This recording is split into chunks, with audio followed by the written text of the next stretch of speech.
Rolf is definitely the 360 degrees change this season. The girls, they are almost like pull back hair, like almost in a dollish way. We're just making the girls look really fresh. They wanted the girls to look almost like Blossom. We're walking and we all have our own lights on us and our own music coming from us. The only thing that's for sure about a Viktor and Rolf show is that it will have almost nothing to do with what they showed last season, both in the mode of presentation and in the clothes themselves. This season, who knows? Hamish, what do you expect from a Viktor and Rolf show? The unexpected, I suppose. They started off as conceptual artists, and I think they've stayed very true to that. Does the meat of the presentation ever obscure the potatoes of the collection? What a homely metaphor. For such giddy fashionistas. Viktor and Rolf are great kind of classicists.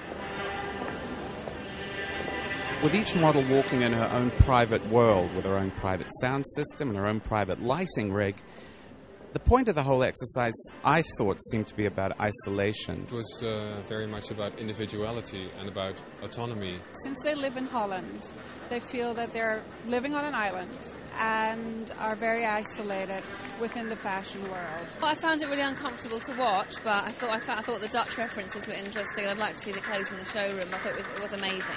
Whether it's a commentary on the fashion world or on their being in the fashion world, I thought, obviously it's brilliantly executed. If the fashion world really was a world, how would our country look like?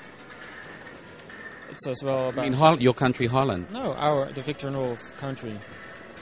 If fashion was really a world, they want to claim territory, let's say. That's why there was the invitation was an island, a picture of an island, and every model becomes an island. Every model becomes her own universe, let's say, a Viktor and Rolf microcosmos. It kind of transcended a fashion show. It was much more of a theatrical performance, thanks to the scaffolding. With a slight hint of torture about it.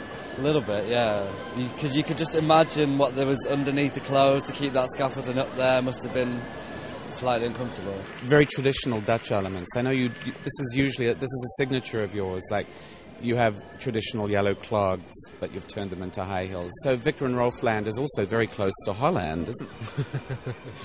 Well, it's where our roots are, so maybe there's a province that's very close to Holland. But I also did feel it was quite isolating, their own private disco or their own private sort of, opera house or whatever. The sense of those girls being put through some kind of physical hardship, I thought had to have some kind of conceptual point for you. It was very interesting because while we were working on this, it became more and more normal that these structures and this whole technological story became a part of the clothing.